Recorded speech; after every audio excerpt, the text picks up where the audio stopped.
Hey guys, welcome back to my Digha vlog episode number 2.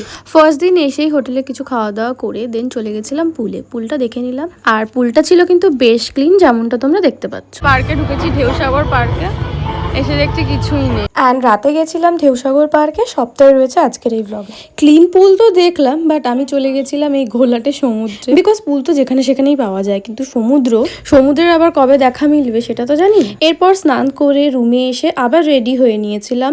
পরেছিলাম একটা black top আর এই জিন্সটা, টপ অ্যান্ড জিন্স দুটোই নিয়েছিলাম শিন থেকে। তোমাদেরও যদি ভালো লাগে তাহলে কমেন্ট করো, লিঙ্কটা আমি ডিএম এ দিয়ে দেবো। আর আমাকে কেমন লাগছে অবশ্যই জানিও। চলে এসেছি ঢেউসাগর পার্কে, যেমনটা বলেছিলাম হোটেলের খুব কাছে 2 মিনিটের হাঁটা পথ হচ্ছে ঢেউসাগর। এসে কাটতে হয়েছিল টিকিটের প্রাইস ছিল per head 20 rupees. But honestly guys আমার অ্যাজ কিছু ভালো লাগেনি। হ্যাঁ, ছিল অনেক রকম দোকান আর ছিল টয় ট্রেনও।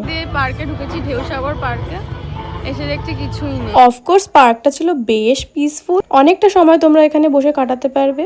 যাই হোক, এরপর পার্ক থেকে বেরিয়ে চলে এসেছিলাম সমুদ্রের পাড়ে তো বসে বেশ কিছুক্ষণ সময় কাটিয়েছিলাম। এরপর ওখানে বসেও যেই চিন্তাটা মাথায় ঘুরছিল সেটা হচ্ছে খাওয়া দাওয়ার চিন্তা। আমার মনে হয় এটা তোমাদের সাথেও শেয়ার করা উচিত। জানি না তোমাদের সাথে এটা হয়েছে কিনা, তবে আমি বুঝতেই পারছিলাম না যে ডিনারটা কোথা থেকে করা যায়, কারণ নিউ দীঘার মার্কেটের আশেপাশে প্রত্যেকটা দোকানই দেখছিলাম ফাঁকা। যাই হোক, অনেক খোঁজাখুঁজির পর চলে এসেছিলাম নিউ দীঘারই কাছে চম্পারন মিট হাউস। এখানে এসে অর্ডার করেছিলাম জিরা রাইস অ্যান্ড হান্ডি মাটন। এখানে তেমন কোনো অপশন তো খাবারের নেই, বাট খাবারের টেস্ট ছিল খুব ভালো। মেনুটা দিয়ে দিলাম, দেখে খাওয়া দাওয়া করে হোটেলে ঢুকতে বেজে গেছিল প্রায় 11টা। অ্যান্ড আমার ব্লগটা এখানেই শেষ করছি। Follow for more.